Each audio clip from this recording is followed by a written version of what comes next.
जनराज्य बहुउद्देशीय सामाजिक संस्थेच्या वतीने खाजगी विद्यापीठ विद्ये कायद्यातील दुरुस्ती रद्द करण्याबाबत जिल्हाधिकाऱ्यांना निवेदन। हिवाळी अधिवेशन 2023 मध्ये खाजगी विद्यापीठांशी संबंधित कायद्याचे एकत्रीकरण व सुधारणा करण्यासाठी विधेयक मांडण्यात आले व ते मंजूर करण्यात आले। सदर विधेयकामध्ये खाजगी विद्यापीठामध्ये कोणत्याही प्रवर्गातील विद्यार्थ्यांना पूर्ण शुल्क भरूनच शिक्षण पूर्ण करावे लागणार आहे, अशी सुधारणा करण्यात आहे। खाजगी विद्यापीठाचे शुल्क हे भरमसाठी असल्याने मध्यमवर्गीय, गरीब आणि आर्थिक दुर्बल घटकांमधील विद्यार्थी शिक्षणापासून वंचित राहण्याचा धोका निर्माण झाला आहे। खाजगी विद्यापीठ विधेयकातील ही दुरुस्ती म्हणजे शिक्षणाचे बाजारीकरण करण्याचे काम या माध्यमातून होत आहे। यामुळे विद्यार्थ्यांना गरीब कुटुंबात जन्म घेणे म्हणजे पाप आहे का, असा प्रश्न पडला आहे। गरीब विद्यार्थ्यांचा शिक्षणाचा हक्क पैशांसाठी डावलणार का, ही सामाजिक न्याय संकल्पनेची कुचंबना आहे।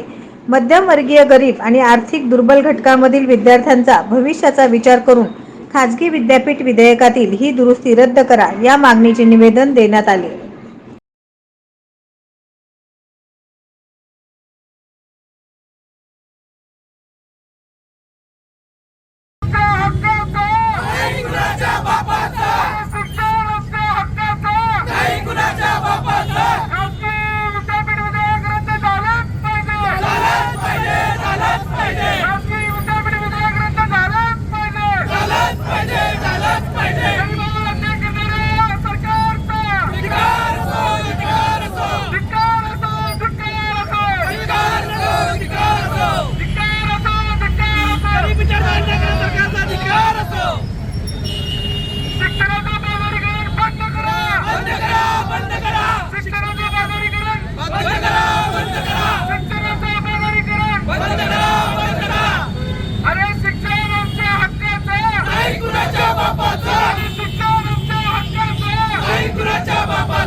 शिक्षणाचे बाजारीकरण बंद करा, बंद करा।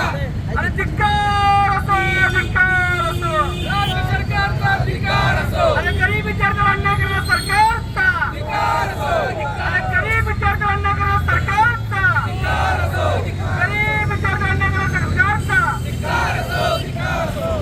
शिक्षण आमच्या हक्काचे, नाही कुणाच्या बापाचे। शिक्षण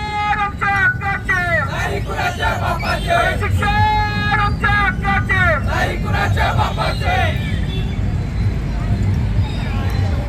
नवनवीन बातम्या पाहण्यासाठी SB न्यूज चॅनलला लाईक करा, शेअर करा, सबस्क्राईब करा।